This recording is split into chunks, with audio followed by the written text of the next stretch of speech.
তোর ঘরের এই পরিবেশকে, তুই কি বস্তিতে বসবাস করছস নাকি বস্তিতে বড় হইছস? তোর পরিবেশ এমন কে, তোর ঘর বাড়ির এই অবস্থাকে, তুই কি পরিবেশ বুঝিস না? নাকি তুই বস্তিতে বড় হইছস, তোর বাবা মা পরিবেশ শিখায় নাই? শোনো, কোনো কিছু না জেনে কখনো আমার এইভাবে গালি দিবে না, বুঝছো? আমি কোনে গেছিলাম জানো? কই গেছিলি? জারিফের দাদি অনেক অসুস্থ, সেই জায়গায় গেছিলাম। যাওয়ার পরে জারিফের দাদি কইলো যে তুমি যাইও না, তুমি আমার কাছে একটু থাকো। এ কারণে তার কাছে আসছিলাম। এ কারণে ঘর গুছাইতে পারি নাই। আর ঘরে ছোট পোলাপান আছে, ঘর তো এমন থাকবোই, স্বাভাবিক। তোর দরদ একবারে উতলাইয়া পড়ে, তাই না?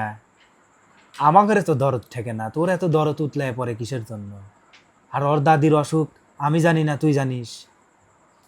তুমি কি সারাদিন বাসায় এসেছিলে যে তুমি জানবে? সারাদিন তো আর বাসায় আসছিলে না। তুই যাবি কিসের জন্য? আমার কাছ থেকে অনুমতি নিয়ে তুই গেছস? আমি অনুমতি নিই নাই, ঠিক আছে, সে একজন মুরব্বী মানুষ না, অসুস্থ, তোমার কাছে আমার অনুমতি নেওয়া লাগবে? কিসের মুরব্বি?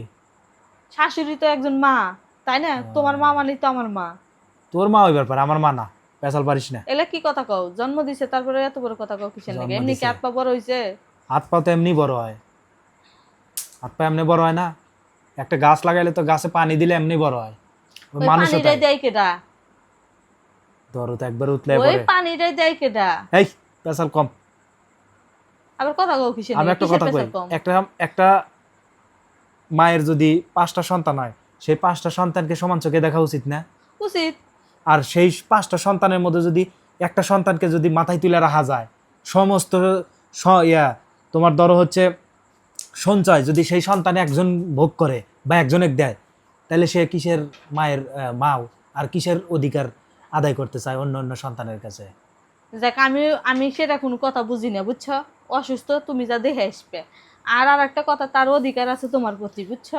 ওই তো আমি তো একটা কথাই কইতাছি, মানে সম্পত্তি ভোগ করবে এক সন্তান, আর অধিকার অধিকার আদায়ের সময় অধিকার দেখাইবা আর বাকি সন্তানদের উপর, না? আচ্ছা কও, যে সন্তান সম্পত্তি ভোগ করছে সে কি কোনো সুখে আছে?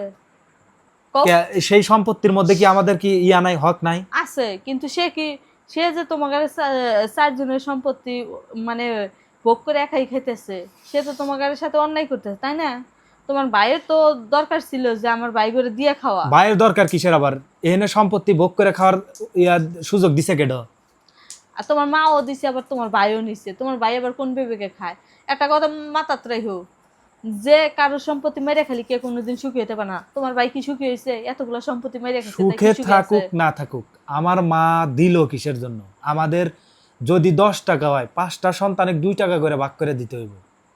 ও 10 টাকার মধ্যে তুমি 10 টাকা এক সন্তানকেই দিবে, অধিকার দেখাইবে অন্য সন্তানের মধ্যে, এটা কোনো যুক্তি? তাই সে খবরদার, নেক্সট টাইম তুমি আমার অনুমতি ছাড়া যদি গেছাও, তোমার সাথে আমার বোঝাপড়া হইব।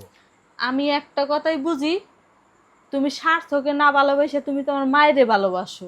তুমি বাসো, যাও। দেখবে জীবনে উন্নতি করতে পেশাল পারবে। কম পারো, পেশাল এত শুনবার চাই না, আগলা দর দিয়ে আইছে।